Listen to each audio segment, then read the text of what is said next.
大家好，今天呢跟大家一起分享一下这款游戏。这个标题大家都看了，就是属于这种怎么说呢，就是属于傻瓜版的一个快速上手指南。所以在这个视频里，我跟大家简单的分享一下怎么能把飞机飞起来，这是我们的第一个目标，对吧？我先把这个音乐，这个背景音乐要换成一个另外的这个没有版权的啊，因为这个可能会有版权限制。我先给大家介绍一下这款游戏啊。它有很多这个，大家一看进到这个界面里头，首先这儿有一个世界地图，这也就是说，所谓的大家有时候传说这款游戏有多少个 PB， 对吧？也就是什么叫 PB 呢？你看平时我们现在说的多少 GB 一个电影，那 TB 是1024 GB。而 PB 是1024 TB， 所以你可以看到这个游戏有多大。这是因为这个游戏呢，它相当于是真实世界，对吧？咱们等会儿去看这里头啊，其他的项目你可以做什么呢？你可以去飞这个塞斯纳152去训练飞行。我建议大家新手可以去过一下这个，但因为它是全程英语的介绍，所以可能这个稍微需要一些这个字典的帮助啊什么的。这些 activity 它经常有一些这个，比方说 landing 的挑战，就是降落的挑战，还有一些乱七八糟的，反正经常我听说这个可能经常会变，对吧？这个呢，现在的搞的这个活动就是说 Tour of Japan， 你看这里头有富士山，对吧？进这个游戏最大的特点就是说，你一开始开这个游戏就会让你下载200多 G 的内容，对吧？特别痛苦。我家的网速已经算快的了，我也下了将近有半个小时，小1个小时呢。然后这块呢，就是一些你可以买到的东西这是新闻部分啊。买东西主要是在这个 marketplace， 你看你这块可以买到什么？这个莫斯科的地标，对吧？红场什么的，然后一些免费的飞机啊，或者一些付费的内容。主要呢，你可以看这个 catalog， 这有一些第三方的软件，比方说有一些导航的一些比较不错、比较专业性的这种软件啊什么的，大家可以看到在这块弄一弄。还有一些付费的这个 aircraft， 对吧？你可以去付费去买。我听说好像不久的将来会有战斗机，那我是很期待的。然后在这个 general assistant 还可以手里头可以设置你的指示控制，对吧？我用的是一个 Xbox 的手柄，大家如果用键盘的话，我建议大家都用手柄。assistant 它就可以介绍你看。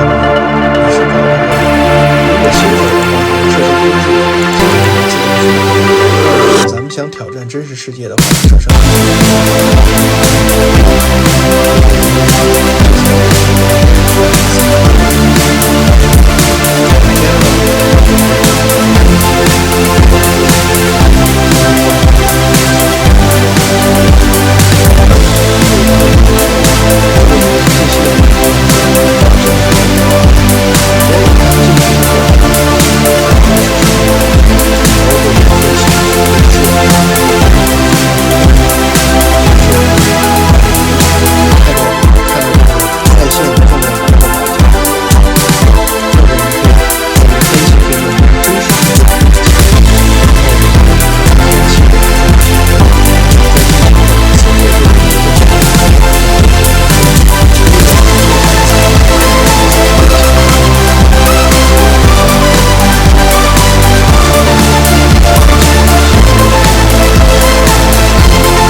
是这个东半球应该是亮的。我看啊，你知道这个我买这个游戏还有一个是为什么？因为去年寒假的时候我回国的时候，不是寒假，不是学生了，没有假期的概念。去年11月份的时候我回国的时候，我专门挑了一个飞机，挑了一个航班，是什么呢？就是因为我特别想看一下这个，从空中看一下库里尔群岛。什么是库里尔群岛呢？就是在这儿我给大家拉近看一下啊。北海道是在这儿，库里尔群岛就是这个岛。这个地方其实在中文叫新之岛。这个岛曾经是二战后期那个苏联的一个海军基地，就在这个地方有很多的房子，大家可以从谷歌地图上看，现在已经被废弃了。然后呢，有的时候看那些探险家拍的照片，在里头真的能找到一些残破的军事设施，里头还有一些以前的前苏联士兵他们那些这个生活的设施啊什么的，还有生活痕迹，对吧？然后呢，当时在这个海滩上，日军曾经在这一块登陆的时候大量的伤亡，所以这个地方是，尤其是这个阴雨笼罩的时候啊，就给这个岛上那种阴森森的感觉，特别神秘。但是你要知道，库里尔群岛啊，就是说这一串岛，你看上头是俄罗斯，北边俄罗斯，这边是这个日本，对吧？它是日本的4个岛嘛，4国九州、本州和这个北海道。然后呢，这些就是库里尔群岛。这个日本好像管这个地方叫千岛群岛，我记得是啊。俄罗斯管这叫这个库里尔群岛。然后当时日本和他这个，你看二战后期苏联霸占了这个地方，然后他跟这个后来日本跟同盟国签署旧金山合约，他实际上承认了对这片岛屿的这个放弃这个他这个主权诉求了。但是他合约里头也没有承认苏联对这些地方承认这个行使主权，所以这个地方呢现在被俄罗斯实际控制，它是属于这个萨哈林州的南库里尔斯克行政区，但是它是一个无人区。如果你看你从这个美国飞回国内的话，那航班通常情况下从美国在这儿，对吧？放大点，从这个美国本土，然后经过加拿大，然后到阿拉斯加，从这个白令海峡过了这个到了这个俄罗斯这边堪察加半岛，咱们就会从这个堪察加半岛的这个里头，沿着它的这个内陆直接过，最后从这个中国的黑龙江就入境了。我们如果想要看这些岛的话，那就必须要通过这块，这个叫阿留申群岛，沿着阿留申群岛往西，然后呢，你看你这样，你要擦着这个堪察加半岛的东海岸飞行，然后经过这个鄂霍次克海，这是鄂霍次克海啊，擦着这个地方东海岸过，然后在这个鄂霍次克海，然后沿着库里尔海沟，你才能看到这些地方。所以我去年的10月份、11月份的时候，我就在各种不同的这个航班记录 APP 上筛选了一大圈这个美国往东亚各个主要的城市的机场航班的飞行的这个航迹图，然后最后我挑出从美国的芝加哥飞东京的航班是从这个航线走的。所以呢，本来我可以挑直接飞国内的，因为我是飞北京嘛，但是我专门买了要从我们这个地方要先飞到芝加哥，再飞到东京，再飞到北京的，专门买了这趟航班。但是呢，你要知道当时留了一个小的遗憾，就是说没有想到它那个航班的那个窗户呢，它是那种可以自动调暗的，当时都快飞到这儿的时候，然后我当时特别着急啊，因为我就跑着去问那个空姐，我说你能不能把其中一个窗户给我调暗调亮，他说不行，这不符合规则。我就在那儿跟他软磨硬泡了5分钟，他才同意。但是呢，最后看的时候，他调的时候呢，已经几乎只能看到这个岛的一个小角了。但其实我还是只能看到了一点，也不算是太失望，对吧？好，这个废话不多说啊，咱们先找一个机场啊，随便找一个，比方说咱们在这个台湾找一个机场啊，咱们这是屏东，好，设在这儿，对吧？因为等一会儿我会带大家看看北京啊什么乱七八糟的地方，所以咱们现在随便找个地方，没有意识形态的东西啊。好，咱们进到这里头。刚才我挑的那个飞机应该是塞斯纳的152，也就是说咱们进游戏的这个默认飞机。这个咱们中国的这个私人飞机主要是塞斯纳172型天鹰，也就是咱们现在图上看到的这架飞机，这是在中国比较热的。在美国呢，等一会儿我会大家看，我们家邻居有一架私人飞机，是一个也是我到时候因为受他的影响嘛，我想买。等一会儿我们会带着那个大家看那架飞机的这个驾驶啊。我们先通过塞斯纳152来认识一下飞机上的这些仪表啊，乱七八糟的东西，然后能把这个飞机飞起来，这是咱们这视频的这个目的，对吧？好，首先咱们看啊，等一会儿这个游戏加载结束了以后，咱们看一下飞机上的这些，从外观上先看一下。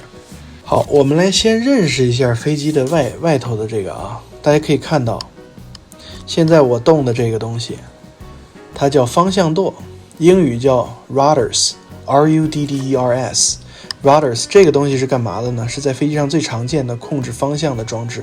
但是呢，这个呢，在地面上滑行的阶段呢，你要控制飞机的左右是通过这个来进行。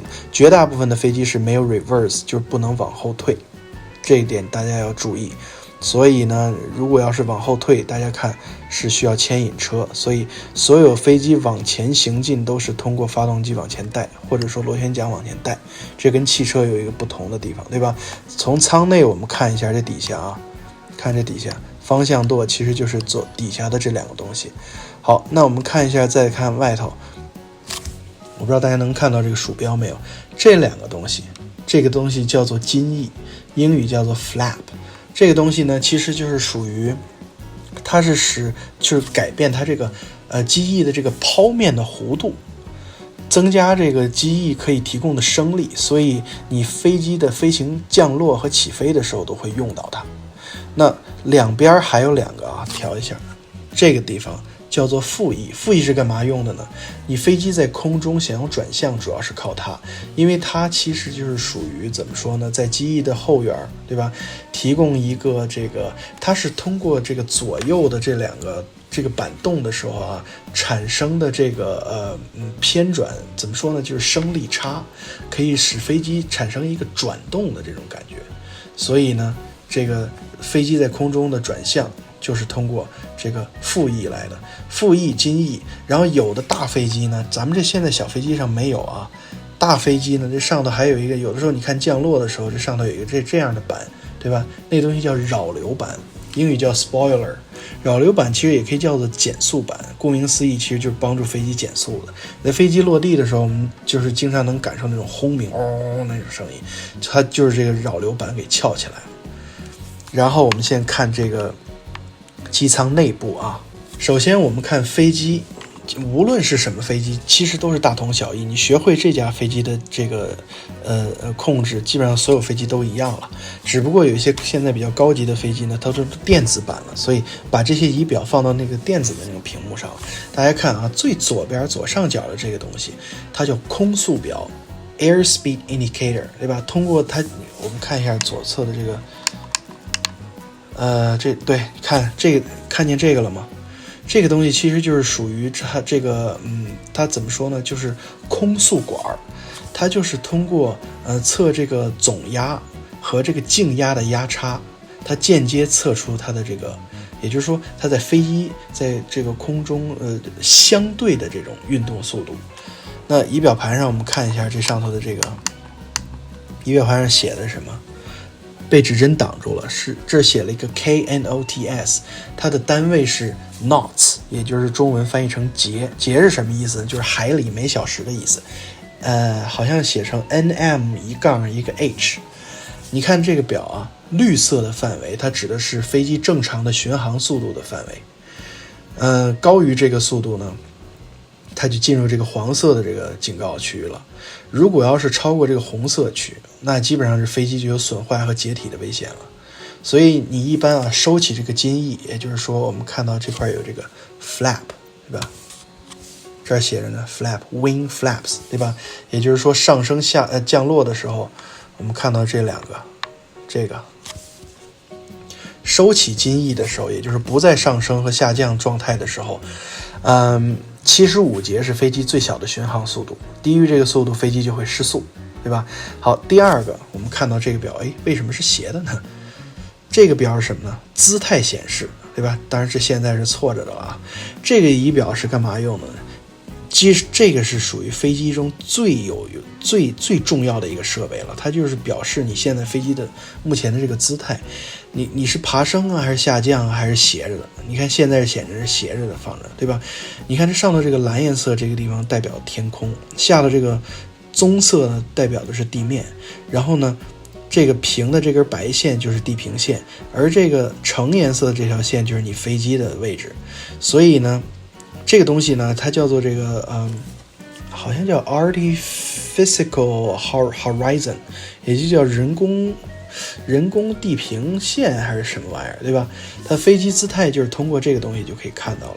有的时候啊，你看这个台湾所谓的空军，去年还是前年，一个幻影2000战机失联了，据说是夜晚训练的时候，因为变成了这个空间迷航，夜间这个在飞，尤其在海上飞行的时候啊，有的时候飞机飞倒过来了，天跑底下，海面跑上头来了，你人不容易，你意识不到你转过来了，对吧？因为外头都是黑的，你也看不见，这时候你必须要通过仪表来观察。所以在空中有可能他当时失联就是因为扎海里了，空间迷航了，这东西叫。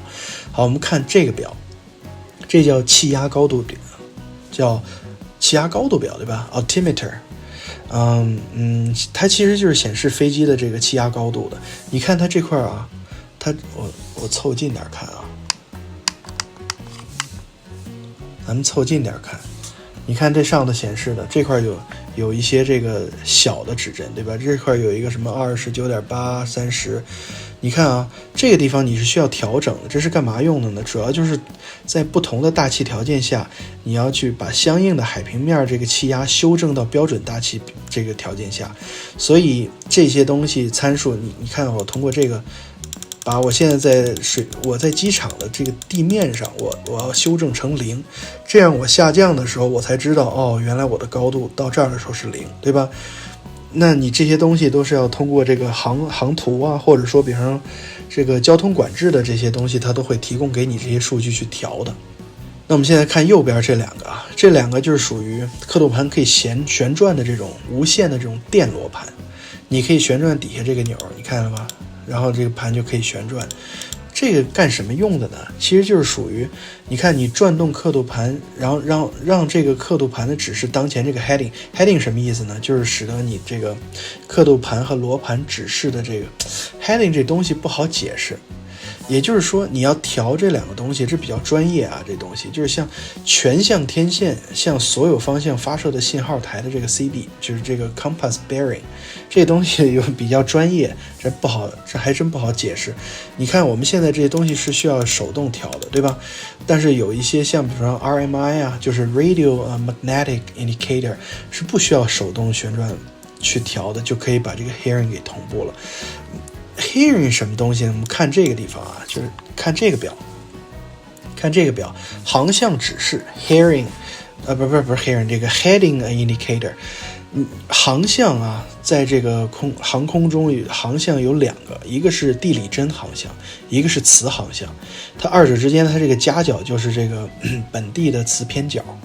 这个大家对地理稍微熟悉的都知道，咱们是有这个磁场的，对吧？磁航向其实就是用这个 magnetic 或者 M 一个大字母表示。那我们在飞机中一般这个航向计上有这个 vacuum 的标志，我这儿好像没有啊。但是一般 vacuum 是什么意思呢？就是说表示这个航向是从真空陀螺仪读出来的，也就是说地理的真航向。所以一般航图上的它都是用的那个磁航向。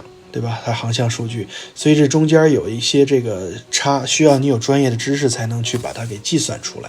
那么现在我们看这个表，它叫升降速，这个一个中文我不太知道啊 ，vertical speed indicator， 它就是让你显示你的爬升或者下降的这个速率是大还是小。有的时候你看啊，它在上头这部分的时候就是说上升的速率，比方说10，对吧？上升速率就相对于比较快了。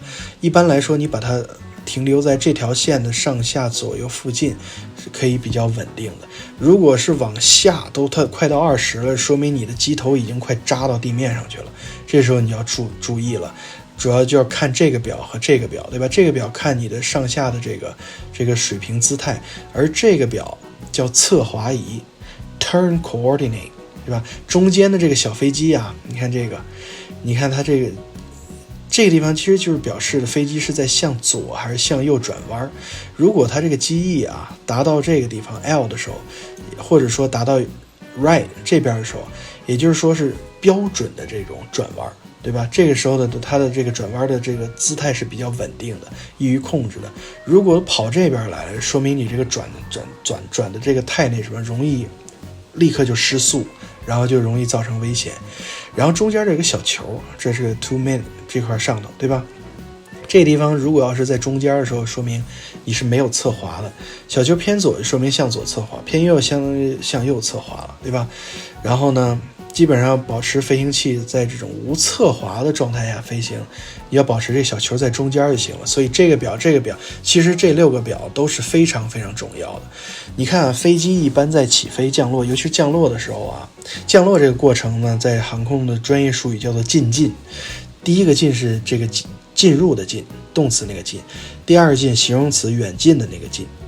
那一般都它进近有2种啊，一个是目视，一个是仪表。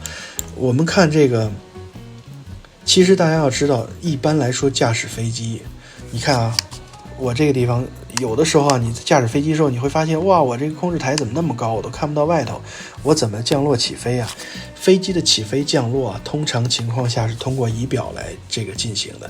你像一些比较好的飞机啊，你在这所有的东西都是看仪表，包括降落的时候跑道的位置在仪表上都是有显示的，所以你起飞降落是完全不需要看外边的。所以大家你这就知道为什么这个川航的那个这个挡风板碎了以后，整个这前头的这些仪器都不管用，这叫什么刘什么舰，这个机长能把飞机刘传健能把飞机开回来是件非常了不起的事情，因为起飞降落需要这些仪表太重要了。你要完全是目视的话，那是一件非常难度非常大的事情，对吧？你要知道啊，由于航空安全考虑啊，一般来说很多地方的这种空中交通管制部门是不允许或者不会主动提出让飞行员执行这种目视进近的，一般都是用仪表。仪表进近也分为精密进近和非精密进近，当然是根据你飞机上的这些功能是有关的了，对吧？好，那我们现在来看一下飞机座舱里头的其他的这些操作啊。我们的目的就是把飞机飞起来，所以乱七八糟这些按钮我们先不用管，我们把主要的一些都是这个介绍一下，好吧？大家现在有一个概念啊，就是说，你看这个地方，这是第一个要讲的。在有一些飞机呢，你会看到有 mixture， 这个其实它叫 mixture control。有的呢，它就叫 choke CHOKE 的意思是阻风门，而 mixture control 呢，可能就是属于怎么说呢？其实它做的事情都是差不多的。我先说啊，一般的飞机你会看到这个 throttle 和这个 choke， 或者说 choke 没有的话是这个 mixture， 它是阻风门和节流阀。这个 throttle 是节流阀，也就是说我们平时说的油门，对吧？但是在飞行技术中呢 ，throttle 我们不叫做油门，我们叫做这个节流阀。为什么叫节流阀不叫油门呢？因为节流阀的目的是减小给发动机的送油量，然后让这个引擎慢车或者说空转，不给它推力，所以我们叫节流阀而不叫油门，对吧？那你要知道，我们轻型的飞机啊，一般来说还是属于大家看 choke 或者 mixture 这种东西，会如果对这个老爷车比较熟悉的朋友，可能脑子里马上就会显现出来化油器这个东西了。化油器是什么意思？从字面上看，其实就是属于雾化油器的一种装置，对吧？你看啊，你油器啊，它的原理是什么呢？油器通过这个气门进入这个就是发动机的燃烧室里头，然后再活塞这个压缩，把它的这个体积压到最小，然后火花塞点火，然后让这个气体燃烧，这时候气体膨胀，然后推动这个活塞去向下作用，然后呢打开了这个排气门，对吧？把这个废气排出了以后呢，然后那个曲轴就推动这个活塞又向上运动了，这时候这个整个这个过程反复的去运作，然后就把这个发动机就转起来了。那 choke 是干嘛用的呢？发动机在启动的这个刚启动的时候啊，它这个转速是比较低的，温度也比较低，那这个燃油雾化和气化都是比较差的。这个时候呢，你引擎需要有更多更浓的这个混合这个油气，来保证它在这个内燃机里头的这个燃烧可以正常。所以我们常见的这种方法就是说，在这个喉管之前装一个阻风门 choke， 我们这儿没有啊。它意思就是说，启动的时候我是关闭的，这样可以在喉管形成一个比较高的一个真空度，然后让这个燃油大量喷出，让这个有更浓的这个混合气。而我们现在这个 mixture 其实也是一样，但是其实有点区别，这个区别大家可以根据不同机型去查一下。你看啊，地面的空气随着你高度升高，你会变得稀薄，对吧？这个时候呢，你引入发动机的这个空气呢，其实也会减少。随着你的高度海拔变高的话，那你送入发动机的燃料如果不变的话，那燃油的这个混合气的浓度变高，你不但浪费这个燃料，而且让这个发动机的这个输出率下降。所以你看 mixture control 这个阀啊，通常情况下，你在2000到3000英尺以上的空气稀薄的时候才会影响发动机。这个时候你可以稍稍拉一下这个。平时我们把它加到最满，在这个低海拔就是0的时候，在这个地面的时候加到最满，空中高的时候我们可以提起来一点，但注意千万不要提到最头，提到最头发动机就停车了，这个时候你就有麻烦了，对吧？你要在空中重新点火啊，怎么着的，这是比较重要的。所以你看大家注意这个发动机，我现在就要来说一下啊，整个我们这个开飞机的流程了。你看，首先第一步要做的就是属于打开这个 battery 的，然后打开这个 alternator 的，然后呢这块有 off， 这相当于点火，右边左边 both， 然后 start， 对吧？但是在做这件事情之前啊，大家养成一个好习惯，一定要把 throttle 这个节流阀拉到最头。它有2个作用，一，如果你要是那个忘了拉你的这个手刹了，你看这个 brake， 你如果要是一开始就把它放到最高，那你一点火飞机就噌就冲出去了，你就不好控制了，对吧？另外一个呢，如果飞机发动机是凉的话，那一开始是比较低的速度去转的，那这时候发动机升温啊，什么润滑油啊，在发动机里头在循环流动，这时候很高的转速启动的话，可能会让发动机造成损坏。其实就跟这个汽车的发动时候那个热车的原理是一样的，所以我们把它放到 IDLE 这个怠速的这个位置 idle， 对吧？专业的这个叫，也就是拉到这儿。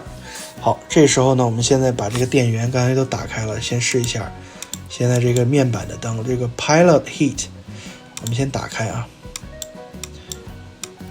启动。好，这时候你看我们的螺旋桨就转起来了，对吧？这时候我们要确保我们的这个 brake 是拉着的啊 ，brake， 对吧？因为你一松它有可能就走了。但是如果你要是油门放到这个 idle 状态怠速的话，你这个 brake 就算是把它关掉，飞机也不会往前走太多。然后这些呢，你看这是主要是灯啊 ，navigator 这个巡航的灯，这个 strobe 的灯，这个我不知道是什么，这是什么呀？哦，这是 beacon， 就是大灯。然后这是这个滑行的 taxi 是出租车意思，但是这个飞机在地面滑行也叫 taxi。然后这个是 landing 的灯。咱们这飞机啊，它的这个 landing gear， 也就是说起落架是没法收起来的。有些飞机这个地方还有一个控制起落架收起。trim 是什么意思？等会儿在空中我会给大家讲啊。好，我们现在要做的飞起来，对吧？现在终于要飞了啊。第一步，先把 mixture 调到最低，对吧？然后打开电源，当然我们是冷舱处理啊。打开电源，然后启动发动机，启动引擎。我们把这关了吧。然后这个时候你只需要松开手刹，然后把 throttle 把油门加到最大，这时候就飞起来了。注意，一般的飞机在这个看这个空速表啊，在75的时候，75节，当然这是大飞机啊，是可以起飞了。我们这种小飞机只要空速达到50就可以离开地面了。然后呢，我们可以通过这个表去看发动机的转速，对吧？看发动机的转速。一般来说起飞的时候，为什么起飞耗油啊？因为它起飞它这个转速比较高，等到空中巡航的时候，一般把它降到这个20左右就可以了。好，我们现在起飞，飞起来啊！现在因为我是用的这个手柄，我就不用那什么，你们要用鼠标的话，就要把这个推进去，然后再把这个刹车拉掉就可以了。注意看底下，我现在要推节流阀，好，松手刹。我看着仪表，哎，今天风有点大哎，高雄的风有点大哎。这是通过这个方向舵来转在地面上的。好，现在已经到40了，到50了，这时候起飞。好，看空中姿态那个表，我们现在往上20角度，对吧？好，这个地方注意啊，我们刚才忘说了，你们要把这个 wing flap 起飞的时候降下去，那是干嘛用的？等会儿我给大家看啊。这时候如果要是那什么的话，就可以收起你们的这个 landing gear 了。我们看一下外头啊，仰角拉的比较高。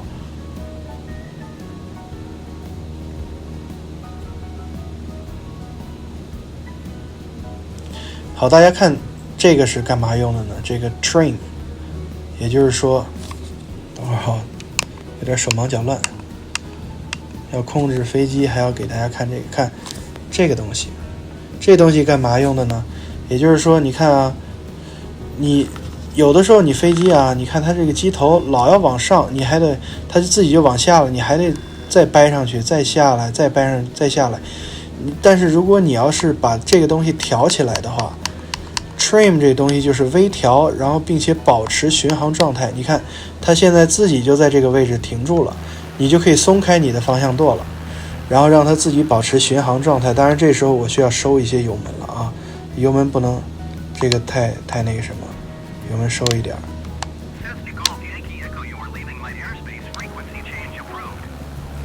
大家看刚才我说的那个金翼是什么呢？大家看这个主要是我调个角度给大家看啊，这角度看是放下来了，看到了吧？但是你一放下来这东西的话，就会给飞机很多的这个阻力了，这样的话它就开始往下飞了，相当于用非专业的这种术语就叫做兜风，对吧？但是你这风一兜，你这当然速度就降下来了，它就开始往下走了，对吧？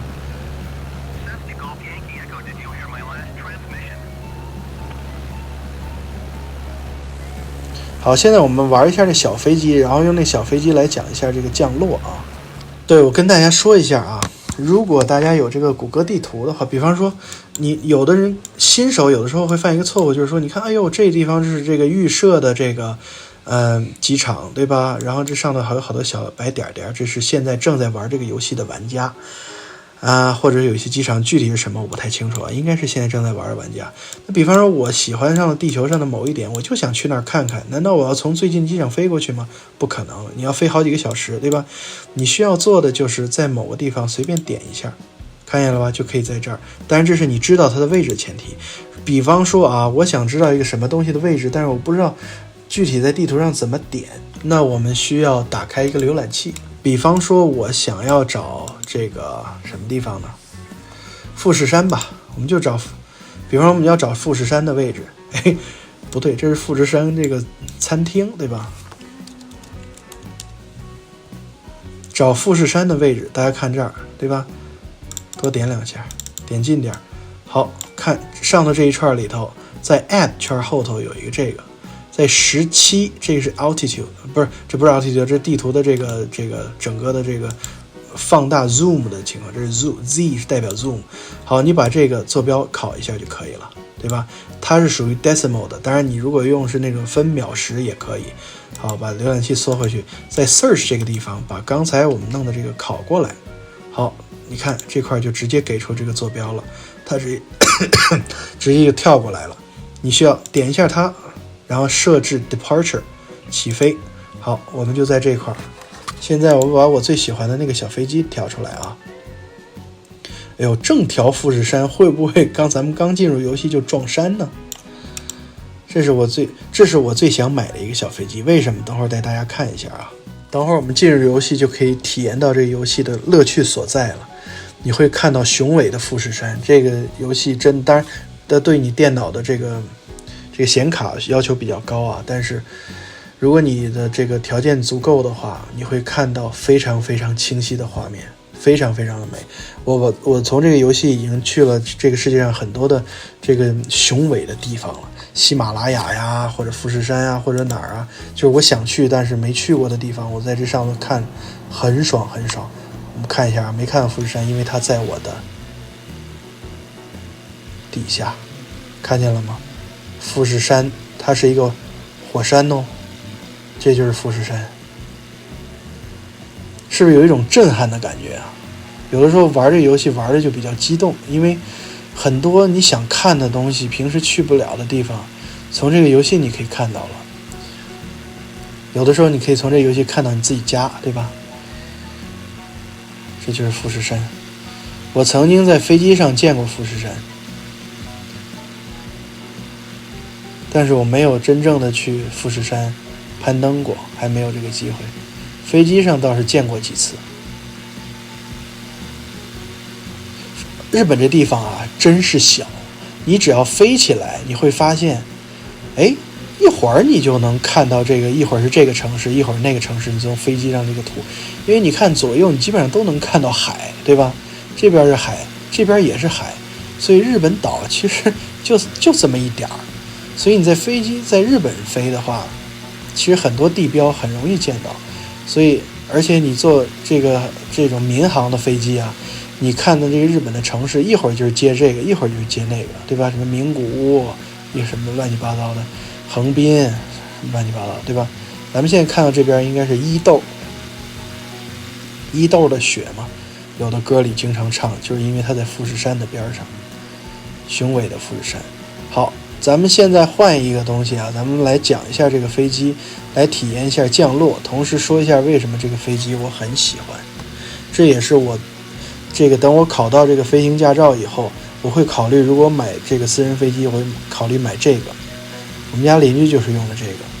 好，现在我们进入的这个画面是这个圣胡安机场，也就是波多黎各的首都，或者说是波多黎各的州府吧，因为波多黎各几乎已经算美国的一个领地了，所以不是几乎啊，它就是这个过去的5年里头，我已经去这个波多黎各度假了2次。这地方当然这岛上全是西班牙语。如果大家搜这个 Desperado 这首歌啊，就是那个神曲的那个主题曲，一开始那个 MV 前头的那片特别美丽的海，就是圣胡安古城前头那个贫民窟前头的那个景色，特别特别的美丽，我特别喜欢这个地方。那么大家看这个小飞机啊，它的飞行的特别方便，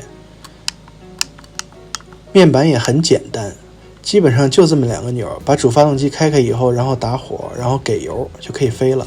大家看这个地方就是 landing gear 起落架，放上它这个地方呢就是这个放轱辘，对吧？但这个地方呢水上飞行，也就是说这小飞机还可以在水中着陆，对吧？这块地方有一个 water throttle， 就是说在水上你可以调左右的这个度。然后呢这些都是这些灯啊什么的，没什么，对吧？飞机的应答器之类的，有的飞机是有应答器的，这个比方说人家给你发送一些东西，你可以回一些状态之类的用应答器，但是有的一些老飞机就没有。好，咱们现在就这个准备起飞了啊。先看 flap 放到这个东西，一般起飞放10度就可以了，然后降落放这儿，对吧？好，先放到这儿这个东西，然后呢还有这个 landing gear， 还有这个 water throttle， 这3个东西是你一直都要经常看在仪表盘上注意的，养成一个习惯，因为你要不小心飞的时候，你这个起落架忘放下去就麻烦了，对吧？好，给油，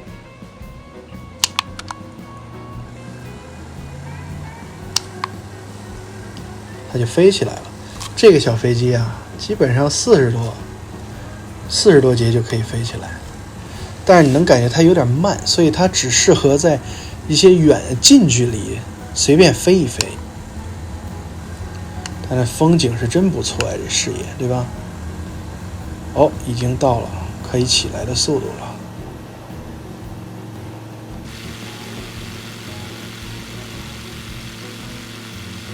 大家看我这个襟翼，在空中呢，你也可以用方向舵来这个，不小心摁错了啊，方向舵是这个，等会儿方向舵哪个来着？这个，对吧？你看方向舵飞左右调就是这样，然后呢，你要转弯实际上就是这样。我们来练习一下降落啊，我们飞回那个机场去降落。这个时候呢，你要开始收起你的 landing gear 了。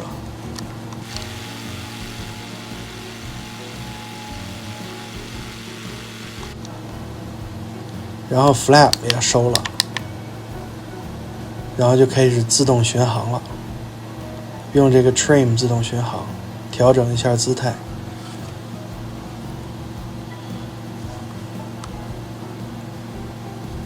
你看咱们刚才介绍那个仪表的时候啊，像 heading 这些东西，你在航空日志的时候，比方说你要到达的那个目标，当然咱们上什么也没有，到时候他会告诉你那些数值，你可以照着去填，就比较不错了。然后可以打开这个飞机的这个地图，对吧？帮你看下一个你的目标的那个什么在哪儿，帮你对准位置。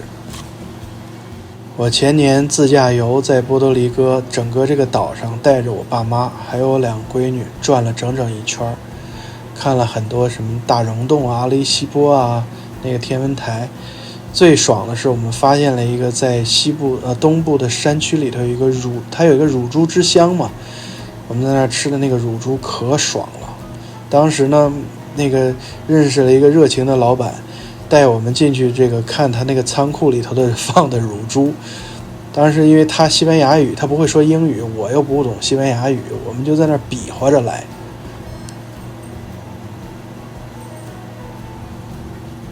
好，我们降这个啊，这时候放下你的这个襟翼，调到20度。这时候你会感觉飞机明显的往上翘，然后速度要降下来，因为它就上升了这个空气了。因为咱们这个是没有这种电子面板的，所以只能照着这个目测来，这是咱们小飞机的特点。这时候就不需要地图了，速度降下来，对吧？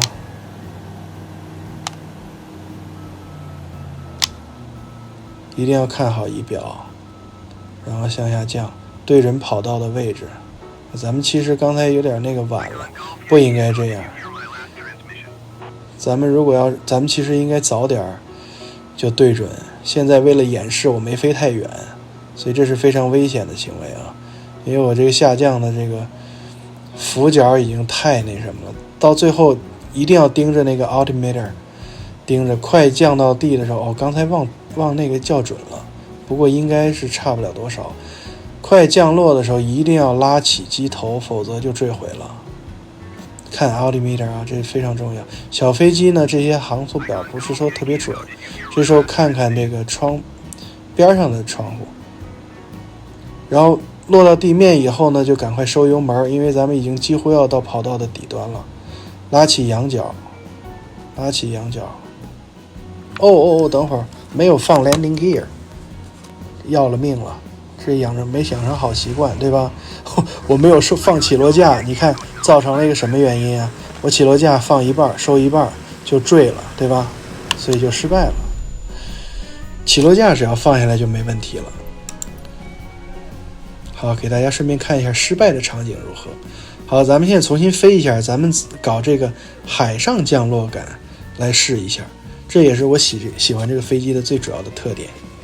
太丢人了，忘放起落架了，我的妈呀，还要去考航空执照了，太丢人了。好，我们来看一下水面降落啊。我这几乎已经快飞过陆地了。这时候呢，因为我刚起飞啊，我先把起落架收起来。起落架收起以后呢，把 flap 收起来，保持巡航姿态，速度降下来。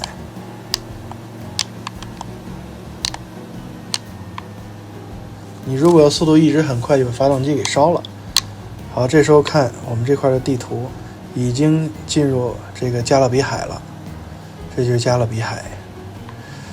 好，我们现在要开始降落了啊！首先 flap。landing gear 不用管，因为等会儿我们是海面降落。好，这时候飞机就有一个很大的仰角，保持，往下压一点，但是不要压太多，速度降下来。那块有个海岛，别撞了啊！看右边这个 altimeter altitude， 千万不要撞了。准备降落。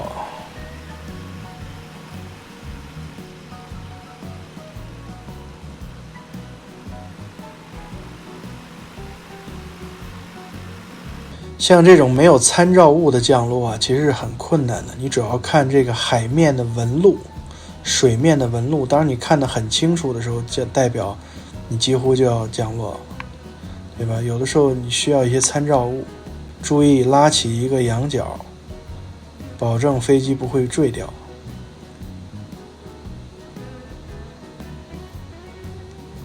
好，它已经开始在水面降落了，很成功。这时候看。打开这个 water throttle， 它就可以靠你看左右走了。刚才忘给大家看了啊，这个在地面的时候啊，我给大家看一下这个，重新弄个画面给大家看一下吧。你看它在飞机的尾部这块有一个可以伸出来的东西，就是我们现在在海上控制方向这个。好，你给个油。它相当于就是变成一个水上快艇了，对吧？因为我们这边离墨西哥湾比较近，所以呢，搞一个私人飞机的话呢，你可以飞越山，可以飞越海，可以在水里游。我们这儿水也比较多，对吧？所以很多人都买这个私人飞机，在附近转一转。好，这个视频呢就录到这儿。最后呢，给大家带来一些这个美丽的地标，让大家去更多的认识一下这个游戏。然后也希望更多的人能通过这个视频得到你们想要的东西，然后呢，获得一些在游戏中的乐趣。感谢大家的收看，再见。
If you like our channel, please subscribe.